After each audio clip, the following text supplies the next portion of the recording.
జాతీయ స్థాయిలో కేంద్ర ప్రభుత్వాలు తీసుకున్న అనేక నిర్ణయాల్లో తెలుగుదేశం పార్టీ కీలక పాత్ర పోషించింది. What AP thinks today, India thinks tomorrow అనేది అనేక సార్లు ప్రూవ్ అయింది.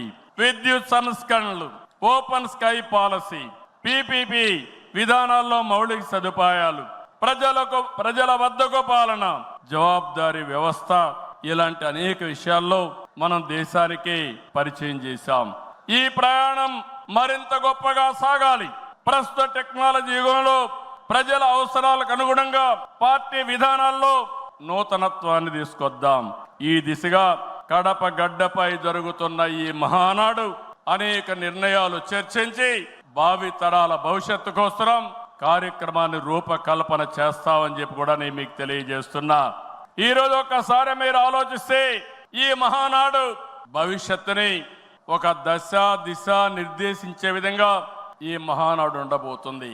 నేను ఒకే ఒక విషయం ఇక్కడుండే కార్యకర్తలకు, నాయకులకు విజ్ఞప్తి చేస్తున్నాను. ఈ రోజు మనం అందరం కూడా ఒక ఇన్స్పైరింగ్ టైంలో ఉన్నాం. టెక్నాలజీకి మెచ్యూరిటీ వచ్చింది. స్వాతంత్రం వచ్చిన తర్వాత 78 సంవత్సరాల్లో ఏమి అభివృద్ధి జరిగిందో రాబోయే 22 సంవత్సరాల్లో అంతకంటే రెట్టింపు అభివృద్ధి జరిగే అవకాశం ఉంది. దీనికి కారణం ఈ దేశంలో ఉండే ప్రజలే కారణం అని చెప్పి నేను మీకు తెలియజేస్తున్నా. ఆ దిశగా ఈ మహానాడు ఒక చరిత్రలో మిగిలిపోతుంది. 2025 కడప మహానాడు ఒక చరిత్ర తిరగ రాయడానికి దోహదం చేస్తుందని మరొక్కసారి విజ్ఞప్తి